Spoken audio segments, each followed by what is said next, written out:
Hello guys, ప్రతిసారిలాగా తినడానికి బయటికి రాలేదు. నా ఐ చెకప్ కోసం హాస్పిటల్కి వెళ్తున్నా.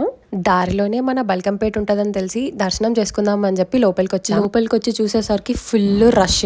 అసలు చాలా మంది ఉన్నారు. ఇంకా బయటకి రాలేక లోపల ఉండలేక మొత్తం ఇంకా లాస్ట్ కి ఎలాగో అలా దర్శనం అయితే చేసుకున్నాం. యాక్చువల్ గా హాస్పిటల్ అపాయింట్మెంట్ టైం వరకు వెళ్ళిపోవచ్చు, ఎందుకంటే కొంతమందే ఉంటారు అనుకున్నాం. కానీ అలా లేదు అక్కడ సిచ్యువేషన్. ఇంకా మేము వెళ్ళేసరికి డాక్టర్స్ అందరూ లంచ్కి వెళ్ళిపోయారు. సర్లే మేము కూడా లంచ్ చూస్తే ఒక పని అయిపోతుంది అని అనుకున్నాం. గెస్ వాట్, ఈ క్లిప్ చూస్తే మీకు అర్థమైపోయి ఉంటుంది నేను ఎక్కడికి వచ్చాను.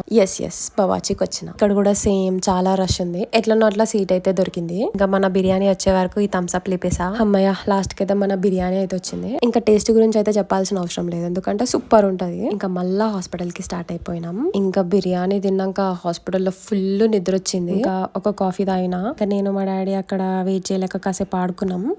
ఇంకా బయటకు వచ్చి చూసేసరికి ఫుల్ చీకటి అయిపోయింది. అలా ఇంటికి వెళ్ళిపోయినాం. Okay bye.